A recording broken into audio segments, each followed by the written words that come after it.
আসলে জামায়াতের ওষুধ হলো আওয়ামী লীগ। ওদের কোনো ভদ্রলোকের সঙ্গে কাজ করা সম্ভব নয়। আওয়ামী লীগ একটি অভদ্র দল, এরাও একটি অসভ্য দল। আসন্ন জাতীয় সংসদ নির্বাচনকে সামনে রেখে ঢাকা ৮ আসনের বিএনপি মনোনীত প্রার্থী মির্জা আব্বাস একটি সংবাদ সম্মেলনে একথা বলেন।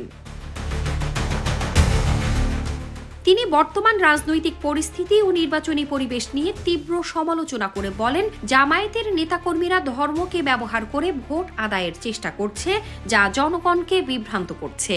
সংবাদ সম্মেলনে মির্জা আব্বাস অভিযোগ করে আরো বলেন, অনেকেই বাসায় গিয়ে মহিলাদের বলে জামাতকে ভোট দিলে জান্নাত, না দিলে ক্ষতি হবে। কেউ কেউ দাবি করছে তাদের বুকে কোরআন শরীফ আছে, হাতে হাত দিয়ে কথা বলতে হচ্ছে।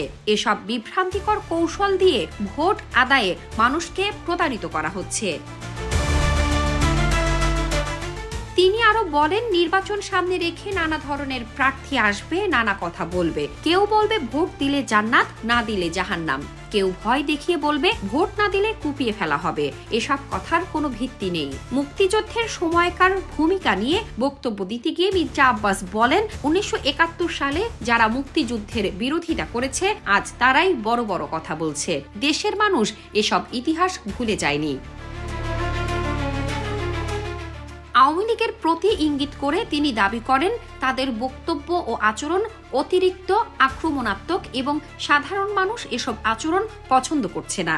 সংবাদ সম্মেলনের শেষে তিনি খালেদা জিয়ার সুস্থতা ও মাগফেরাতের জন্য দোয়া চান এবং ঢাকা ৮ আসনের ভোটারদের কাছে সমর্থন কামনা করেন।